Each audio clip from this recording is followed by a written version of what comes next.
This video is partnered by Mint Mobile. Hey guys, before we dive into the video, there's something special I want to share with you. Like many of you, I've been trying to cut back on expenses lately, but let's be real. It's tough when you got things to do and you don't want to give them up. But sometimes you have to make those sacrifices to pay your phone bill and satisfy the big tech companies. That was until I discovered Mint Mobile. Mint Mobile offers premium wireless services starting as low as $15 a month. With Mint Mobile, you can get high-speed data plus unlimited talk and text on the nation's largest 5G network. The best part? You get to keep your phone and even the phone number. Now, if you do want to purchase your own phone, they do have phones available on the website, which you can get through the link. The internet service is reliably fast. It's so seamless, I put it up there with any other network on the market. Now, some of you might think switching to a new service is a hassle. Let me reassure you, this is only gonna take you 15 minutes to set up. You could literally do it right now from your phone, no need to leave your house or contact anybody, and if the service just so happens to not support the SIM card, Mint Mobile will personally ship you a SIM card for free. So if you're like me and you want to save a little bit of money without sacrificing anything, use the link trymintmobile.com/justalyx and start your wireless plan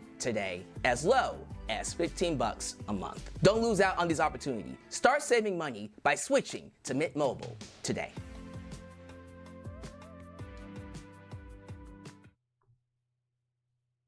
So, this is the part where I usually preface my rants with the typical, I still love AEW, the wrestling business needs AEW to be successful, it's good for the wrestling ecosystem because two major companies vying for that top spot makes for a healthy ecosystem. Blah, blah, blah. Please don't go after me, AEW COTUS. Right? How's about we skip all that? Matter of fact, AEW COTUS, come for me. I've had it. I've done my best to not compare Tony Khan to Vince McMahon. This might be the first time I'm going there. Because tonight's episode of Dynamite, nah, screw that. AEW television for the last few months, period, have felt like the WWE during the wild card rule 2019 era. Oh, you don't believe me? Oh, you're just saying that because CM Punk doesn't work for AEW no more. Shut up! I have moved on from CM Punk working with AEW. He is doing bigger and better things in WWE right now. The only people who have not moved on are the EVPs and Jack Perry, who are using the heat that they've garnered with CM Punk, turn that into a storyline that's going absolutely nowhere. But make your excuses. Make me the villain. I will gladly be Mr. Anti-AEW. Because I am going to tell the truth. I am here to express how I feel about a product I once loved. And every week I make this effort to try to recapture that love by turning on Dynamite, turning on Collision. And once in a while, I'll get that whiff of, okay, this is why I love AEW. But it's instantly wiped out by the nonsensical, stupid, illogical booking. And it's become a major issue for me watching All Elite Wrestling every single week. Look, I've been here before. I've watched wrestling long enough to have seen this pattern play out more times than not. It happened with WCW. It happened with TNA. I'm seeing it with AEW now. Stuff is just happening. Matches are just being booked last minute. There is no long-term storytelling. Everything is week by week by week by week. No one's getting over. No new stars are being created. If anything else, with MJF coming back and seeing how over and how much he's eclipsed literally everybody on this roster, it's more apparent now how horrible these wrestlers have been booked lately. And it all starts at the top. It starts with Tony Khan. I don't know what happened to this guy. Maybe he's always been bad. Maybe I'm just realizing how bad he is now that Cody Rhodes, Kenny Omega, and the Young Bucks have relieved themselves of booking duties. Because things were a lot better. Things felt a lot more congruent and made a lot more sense when the Young Bucks booked the tag team division, when Kenny Omega booked the mid-cards and the women's division, and Cody Rhodes booked the main event scene. And all Tony Khan had to do was go, yep, okay, I'll let that go. Let's see how well that goes. I'm not feeling that one. Don't do that. I'll take that, though. When Tony Khan was doing that, everything was great. But ever since Tony Khan took over in 2022, things have just been awful. They've gone haywire. I have yet to remember the last big names created since the Acclaimed, I think, right? Yes, you have Swerve, and of course you brought in Will Ospreay and Okada and others in between there.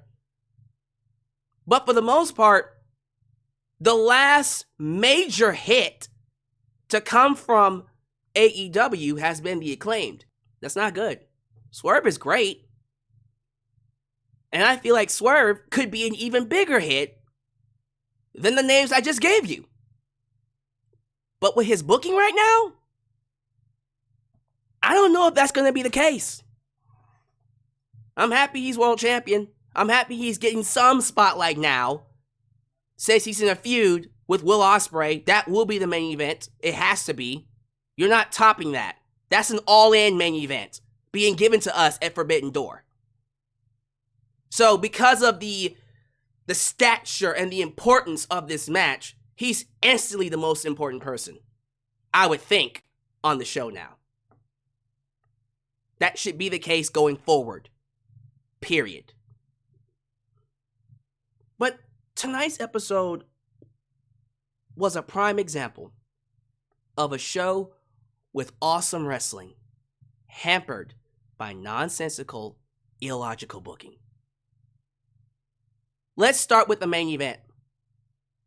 We had Swerve Strickland defending his world title against Roderick Strong. Why? Did Roderick Strong earn a title shot? No.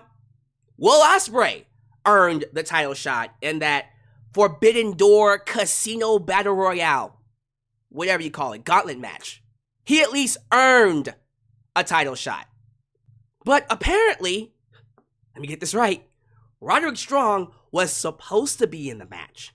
Because you see, guys, only 10 or 11 people showed up during that match. And there were 10 or 11 left. And Roderick Strong was the last in that group. But see, apparently, it didn't matter because whoever got the pinfall first was the winner. And so he didn't get a chance to compete. Tough shit, right? No.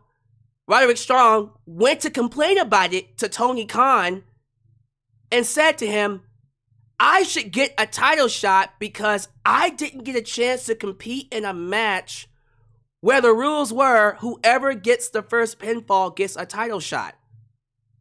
And Tony Khan said, great idea! That was your main event! What? By the way, Swerve just beats him. Was the match good? I thought the match was great. But when you think about it from a logical standpoint, it shouldn't have happened. And then Roderick just loses. So what did we do? What was accomplished here? What happens to Roderick now? No one cares about that. You don't care about how this makes the talent look. You can be the best in-ring performer, but if you're booked like shit, you're shit. That was horrible booking for Roderick Strong. That's just the main event. So we have this fatal four-way. It was Rey Fenix, Kyle O'Reilly, Orange Cassidy, and Jay Lethal. All four of them fantastic wrestlers. Now this match was to determine who fights Will Ospreay for the International Championship. Question, what the hell happened to the ranking system? Were these guys ranked in the ranking system? I don't think they were, because Jay Lethal hasn't won a match literally at all in the last year or so. Or a singles match or so. Maybe he did. I don't know. I don't watch Ring of Honor. I don't watch Rampage. Maybe he won a match randomly. You can tell me. But none of these guys were ranked.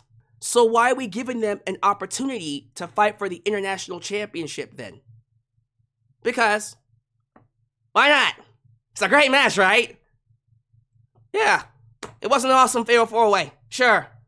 And Rey Fenix won, so we're getting what should be a pay-per-view bout free on Dynamite. Hey, I will give them this. At least you're booking somewhat long-term. At least a week in advance. When it comes to this match. Rey Fenix and Will Ospreay. I don't know what's going to happen to Rey Fenix after this, but the match will be fantastic. Honestly, the match might be one of the best matches to happen on Dynamite. With those two names, it better be. And then it just gets worse. So now, they're booking Mercedes Moné against this female wrestler called Stephanie Vaquer, who is the New Japan Pro Wrestling Strong Women's Champion. So, here's my thing. Who, in the bluest of blue hells, is Stephanie Vaquer? Who is that? She's the New Japan Pro Wrestling Women's Champion. Okay, can I get some backstory? See, usually how it works with logical booking is that, hey guys, here's a wrestler. Her name is blah, blah, blah, blah. Here's what she does. Let's see her wrestle. Tag matches, singles matches. Get acclimated to the new audience. Because, see, the New Japan audience knows who she is. The AEW audience doesn't. The AEW audience is a bigger audience. There is no crossover here. Can I give you an example of how to do this right? NXT. They did something similar. But see, here's how they did it. They did a storyline with their champ, the NXT champ Roxanne Perez, who has beaten literally everyone that the GM put up against her. And now she's like, I need a new challenger. Everybody on the roster is beneath me. I'm too good for everyone else. So who you got? And so the GM had to go outside the promotion to find her a challenger. And who did she find? TNA Knockouts champion Jordynne Grace. Big moment. You want to know why that worked? It's because we know who Jordynne Grace is. Because she made an appearance already on WWE TV during the Royal Rumble and made a great impression. So when she shows up, I don't go, who? I go, oh my God, Jordynne Grace, Roxanne Perez, this is going to be an awesome match. Now, why did I do that? Because I know who Jordynne Grace is. I don't know who Stephanie is. Here is my reaction when they announced this match. Oh, I guess Mercedes is getting 2 belts. That was my reaction. That should not have been my reaction. Will the match be good? I'm so sick of saying this. Will the match be good? More than likely, 9 times out of 10, yes. But what you don't understand, you cultists, is that just giving me good matches doesn't work anymore. This is not AEW versus Vince McMahon's WWE. Because WWE is also giving me good matches, but they're giving me matches that I care about with characters with long-term storytelling to get me invested and make me want to spend money. AEW is just pressing the randomizer button and fight forever. And sometimes the people that are fighting aren't even in the video game. They're not even selectable characters. So they announced Stephanie's taking on Mercedes Moné, and then they're announcing qualifiers for the TNT title ladder match. This one I'm not going to make a big stink about because what happened to Adam Copeland was unfortunate. So they had to scrounge up some kind of a way to get that belt on Jack Perry. What? I'm sorry. am I supposed to think that no one else is getting that belt? And this is my problem. They've done such a poor job of making anyone else that could possibly compete for this title feel important because you don't book them strong. They show up on TV, they either win or lose, and then they go away. Like tonight, they announced Konosuke Takeshita earned an opportunity to fight for the title on Rampage. I said, okay, I guess. And then, out of nowhere, Mark Briscoe beats Brian Cage, and now he earns an opportunity. Where has he been at? And so after seeing those two, I went, is the rest going to be just CMLL, random people from Ring of Honor, or unused talent just to pack up the ladder match? But the match will be good, right? The problem is there's no interest. There's no reason to invest in this stuff.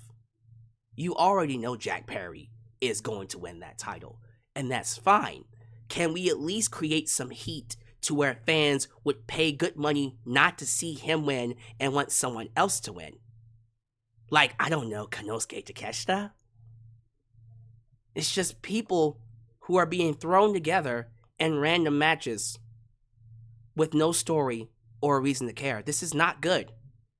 This is not good, guys. And everyone's going to sit here and tell me, well, it's Forbidden Door season. Man, with the way things have been booked lately, it's been Forbidden Door season for years now. It's never stopped being Forbidden Door season. Everything's just being thrown against the wall. Random people are showing up from different companies, wrestling random matches. There's nothing special about this anymore. And what's sad is, even after we're done with Forbidden Door, and maybe we'll start to converge, focus more on the storylines building to All In, I know immediately after All In is over, we're going to go right back to this style of booking. Because this is Tony Khan. This is how he books his shows now. Here comes the Vince McMahon comparison. It's a show booked for an audience of one. Tony Khan is just booking matches that he likes, that he thinks are 5-star Dave Meltzer classics. For example, tonight, the BCC, Danielson, Claudio, the return of Wheeler, Yuta, and Moxley took on Team CMLL. Who's on this team? I don't know. It's funny, I tweeted the following when this match happened. Save your who dis tweets. The only people that know who these people are Tony Khan and fans that watch CMLL. So let's just do our duty and Google it later when no one cares. That was my tweet. The match happened and I just went, why did we do that? Who are we building to? Who did we set up? Nothing. They're doing this thing with the learning tree. Is that what we're calling them? The learning tree stable, where Jericho is going around doing his best Tony Khan impression. And honestly, it kind of works. Tweak it just a little bit. He's tweaking it more and more and more each week. And I'm liking it. I'm starting to see what he wants to do. I'm going to let that slide just a little bit longer. I'm not going to lie, though. It is cringy as hell. I agree with those fans that say Chris Jericho is cringy right now. But I'm going to give him just a little bit more time to figure it out, because I think he's on the cusp of something, especially now with that Tony Khan impression. Hi, guys. Thanks, guys. It works. It works for me. I don't know about you, but it works for me. So that's fine. Not too sure what they're doing for Forbidden Door. Probably nothing. Freaking Hook had the line of the night. Speaking to Tony Nese, Tony Nese told Hook, hey, after all these years, you're still eating that crap? And Hook looked at him and said, after all these years, you're still losing matches? 911, I would like to report a murder on AEW Dynamite because Jesus Christ. That line was nuts. And then we got the Women's Championship feud. Look, Mina Shirakawa. From what I've seen with her on Dynamite and other stuff, RJ City's interview show, I like her. She comes across as a fun personality and a great talent. It's just, they're doing this championship match between her and Toni Storm, and they set it up by simply announcing it. They just announced it. And I'm like, you have Saraya in the ring right now fighting, I think, the #1 ranked female wrestler, Mariah May. And Saraya just beat her. So shouldn't Saraya get the title shot? No, it's Forbidden Door season. Okay, but Ospreay's fighting Swerve, so who cares? But whatever. They announced Mina versus Toni Storm. You start seeing Mina and Toni fighting over Mariah May, and I'm thinking love triangle, dear God. But in my head, I'm like, what did Mina do to earn this shot? She's had one match.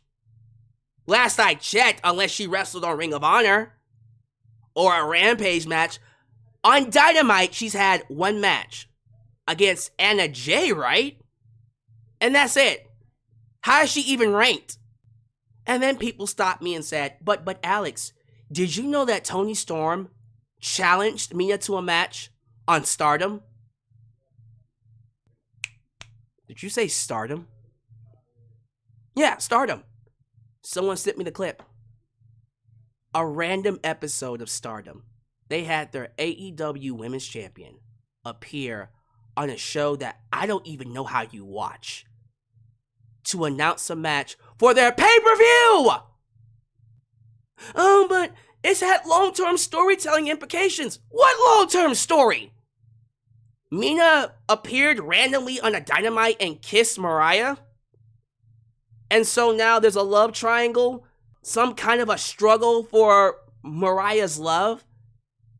But how does that work? Is Mina and Mariah a couple? Did they used to be a couple? Did they break up? Why did they break up? Why does Mina want her back? Is she trying to save her from Toni Storm's abuse?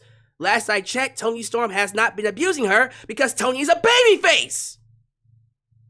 Who's the heel here? But okay, I guess lesbians? Right? That's the story, lesbians. Oh God. None of this makes any sense. They're doing something with the EVPs, the Young Bucks, and the Acclaimed by having the EVPs take TV time away from the Acclaimed. Although they're getting TV time while also taking TV time away. Okay, sure. So that's a thing. Is that everything? I don't know what they're doing with the trios titles. Probably getting ready to fight a random New Japan act, or excuse me, a CMLL act. None of this makes any sense. Everything's all over the place.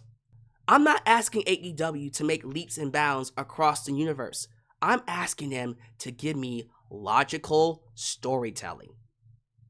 A show where I can watch and I can follow along. Sure, I might have to tune into Rampage and or Collision to get more updates. But when we start booking matches off your program, like you did Toni Storm and Mina, that's where I have an issue. That's where I just put my foot down and go, okay, stop it. This is stupid. But now, anytime I speak up on social media, I'm met by the AEW coach. Shut up, Alyx! It's good wrestling! The wrestling's great! This is what I dealt with TNA. This is what I dealt with WWE in 2019. Here I am calling out the bullshit, letting you guys know, hey, this is not good. If this kind of booking continues, AEW is not going to be able to grow their audience. Yes, it got you. They got you. But that's you. You like it. You're staying. They don't need to get you anymore. How is this growing AEW's audience? If a random person turned on TBS, they wouldn't know what the hell is going on. This is a problem. This is not good. This is not me screaming at the clouds. This is me sounding the alarm. God, man, the booking is horrible now. When did it get this bad? It just happened out of nowhere. And they were doing so good at the Revolution. The weekly shows were heading on a good path, and then it just fell apart. And it's not getting better. And I don't see it getting better anytime soon. It might focus up when we start the Owen Hart Cup tournament. Please, for the love of God, focus up. And then All In will happen, and then things will be better. And then afterwards, it's right back to this. This is Tony Khan's style now. He has given up on growing the business. He has given up on building his audience, on creating new stars. He has given up on making AEW a viable secondary, if not number one promotion that could compete with the WWE. Because there's no way in hell he is competing with Triple H with this crappy show. It's a bad show with good wrestling. It is. This stuff is not good. And I'm not just saying that because, I don't know, CM Punk forever? Is that what it is? Is that what you guys think of me? You're mad that they fired CM Punk? I've moved on from that. What could I hate other than the fact that this show is not good? And I hate that it's not good. I hate that we have some of the best wrestling and best wrestlers in one company, and they're all being booked to look like shit because of one man booking the show for himself. It's got to get better. And if it doesn't get better, AEW is going to continue to lose interest, to lose value, to the point that within the next 5 years, even Warner Brothers Discovery won't want them anymore. I'm scared for AEW's future. These next 5 years do not look good. They don't look good. I'll be shocked if MJF stays after these next 5 years. And I'm not just saying that because, again, CM Punk forever. I'm genuinely worried about AEW. I'm worried about AEW after All In, let alone in the next 5 years. It ain't good. But here's the problem with me. I always call this shit out first before anybody else does in the community. You'll get the other podcasters saying, AEW is great, great wrestling, pay-per-views are wonderful. And yes, get me to the pay-per-views. The pay-per-views are the only thing keeping me tied to AEW. They are still the king of pay-per-views. But their weekly shows are WCW 2000 bad, TNA 2010 bad, 11 bad, 12 bad, WWE 2019 bad. They're awful with good wrestling. And until it gets better, I shudder to think how bad things will get. And that's my problem. I'm scared we're going to have to get a show so goddamn bad for people like you, the AEW cultists, to realize, man, just Alyx was right. But okay. You know, I feel like that guy who keeps looking around, seeing the fire, and everyone's just partying, having a good time. And they're saying, shut up, Alyx. And here I am. Yeah, but. Shut up, Alyx. So you know what I'm going to do? Here's what I'm going to do. Fine. That's me from now on. The show was booked badly? Fine. No stars created? Fine. Good wrestling. Just get me to the pay-per-views. That's it. That's where I am now. That's AEW. Because these weekly shows suck. They're garbage. They're some of the worst pieces of television I've seen when it comes to wrestling. And it's getting worse. Hopefully you'll wake up soon and start vocalizing it like I am before it's too late. Get out of here. Subscribe, like the video. Follow me on social media. Leave your hate comments. I don't care. I said my piece. And I meant every word. Peace.